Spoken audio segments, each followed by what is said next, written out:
اب یہ جو عفریت ہے اس کے بارے میں بھی بہت سی باتیں مشہور ہیں.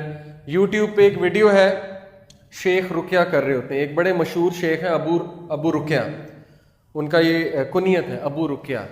ان کی آپ ویڈیوز دیکھیں تو وہ ایک عورت میں نا جن نکالتے ہیں, جن حاضر ہو جاتا ہے, ظاہر ہے کچھ صورتیں پڑھتے ہیں, جن جو ہے حاضری دے دیتا ہے. تو وہ اس سے پوچھتے ہیں تو کون ہے؟ وہ کہتا ہے کہ میں عفریت قبیلے سے ہوں. تو انہوں نے کہا کہ تم کہاں تھے؟ اس نے کہا کہ میں انڈیا میں ایک دربار پہ تھا.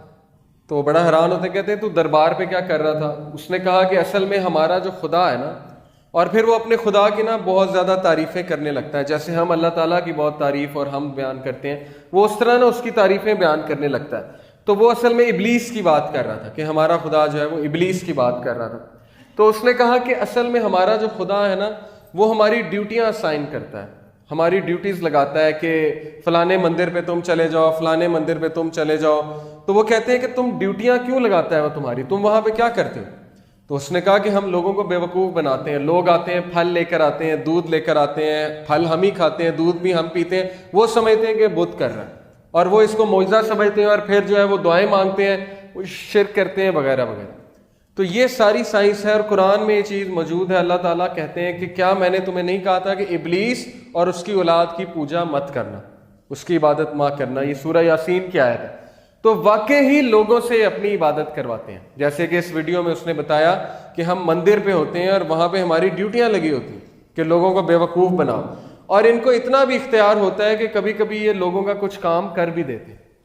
مثال کے طور پہ میں آپ کو اب میرے ساتھ ایک واقعہ ہوا ہے کہ میں ایک صاحب کے ساتھ بیٹھا ہوا تھا. انہوں نے کہا کہ میرا ایک جاننے والا تھا, تم جو ہے وہ نہیں مانتے نا قبروں کو, اور تم قبروں پہ نہیں جاتے, اور تم جو ہے حاضری نہیں دیتے. میں نے کہا نہیں, ایسی بات نہیں, ہم بزرگوں کی بڑی عزت کرتے ہیں, لیکن ظاہر ہے ان سے مانگنا شرک ہے. انہوں نے کہا نہیں, میں تمہیں بتاتا ہوں. ہمارے محلے میں ایک لڑکا تھا, اس کو جو ہے نا وہ مرگی کے دورے پڑتے تھے, اسکیزوفرینک تھا. تو اس کو مرگی کے دورے ایسے پڑتے تھے کہ وہ بیٹھے بیٹھے کانپنے لگ جاتا تھا اور پاگل ہو جاتا تھا اور باولا تھا, اور منہ سے تھوک نکلتی تھی, جھاگ نکلتی تھی. تو ڈاکٹروں نے جواب دے دیا. تو ایک پیر صاحب نے کہا کہ آپ اس کو نا فلانی قبر پہ لے جائیں اور وہاں لے جا کے نا یہ جھاڑو دے بابا جی کی قبر پہ, اور صفائی کرے اور وہاں جا کے دعا مانگے تو یہ بالکل ٹھیک ہو جائے گا. تو انہوں نے کہا تم مانتے نہیں. وہ وہاں پہ گیا, اس نے جھاڑو دی, اس نے جو ہے دعا کی, وہ ٹھیک ہو گیا. تو میں نے کہا اس کا کیا مطلب ہے؟ کہتے اس کا مطلب ہے کہ قبروں پہ جانا چاہیے اور وہاں پہ جا کے دعا بھی کرنی چاہیے. میں نے کہا نہیں, اس کا مطلب صرف یہ ہے کہ اس بچے پہ جن تھا, شیطان تھا. جب اس نے دیکھا کہ ان کا ایمان پختہ ہو رہا ہے یہاں پہ آنے سے, تو وہ نکل گیا اور آپ کا ایمان پختہ ہو گیا.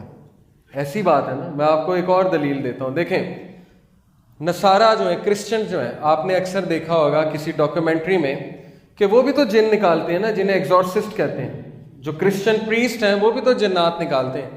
تو وہ جب جن کو کہتا ہے کہ عیسیٰ کے نام پہ, عیسیٰ مسیح کے نام پہ, اور مریم جو ہے ان کے نام پہ علیہ السلام, ان کے نام پہ نکل جا, یعنی وہ خدا مانتے ہیں نا عیسیٰ کو اور مریم علیہ السلام, تو وہ واقعی نکل جاتا ہے. تو اس کا کیا مطلب ہے کہ کیا نعوذ باللہ عیسیٰ علیہ السلام جو ہے وہ خدا ہے؟ کیا اس کا یہ مطلب ہے مریم علیہ السلام جو ہے نعوذ باللہ وہ خدا ہے؟ نہیں. بلکہ جب شیطان دیکھتا ہے کہ اس کا شرک پختہ ہو رہا ہے, اس کا کام ہی کیا ہے؟ اس کا کام ہی یہ کہ انسان سے شرک کروانا. جب وہ دیکھتا ہے کہ شرک پختہ ہو رہا ہے تو وہ نکل جاتا ہے, تاکہ مزید ان کا ایمان جو ہے وہ پختہ ہو جائے. تو اتنے خطرناک حد تک یہ جاتے ہیں اور اس طرح سے لوگوں کے عقائد خراب کرتے ہیں کہ آپ سوچ بھی نہیں سکتے. بہرحال یہ جو عفریت ہے اس کے بارے میں بتا دیا آپ کو کہ یہ بہت ہی پاورفل ہے اور اس کی عمر بھی بہت بڑی بڑی ہوتی ہے. بلکہ رسول اللہ صلی اللہ علیہ وسلم کے پاس بھی ایک جن آیا تھا, اور اس نے رسول اللہ صلی اللہ علیہ وسلم کو آ کر یہ کہا کہ آپ کے بھائی آپ کو سلام کہہ رہے ہیں. اب بھائی سے مراد ہے حضرت سلیمان, یعنی اس دور کا جن. اس نے آ کے رسول اللہ صلی اللہ علیہ وسلم کو سلامی پیش کی. اس کے علاوہ ایک جن کی قسم جو بیان ہوئی ہے وہ ہے الغول. الغول کون ہے؟ اس کی شکل کچھ اس طرح سے بیان ہوئی ہے. کچھ لوگوں نے, عربیوں نے قبرستان میں اس طرح کے شکل کے جنات دیکھے اور ان کو ہڈیاں کھاتے ہوئے دیکھا.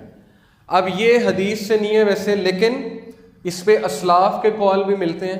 میں نے جو ریسرچ کی ہے, اور عریبین ٹیلز ایک بہت مشہور افسانہ ہے جو کہ ہارون الرشید خلیفہ تھے, ان کے دور میں لکھا گیا. اس میں اس کریکٹر کا بڑا ذکر ہے. آج کل یہ گیم ہے کیسلوینیا, PS4 پہ, PS2 پہ, اس میں یہ کریکٹر ہے پورا الغول.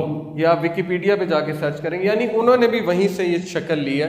تو یہ بھی ایک قسم کا جن ہے اور جس کو دیکھا گیا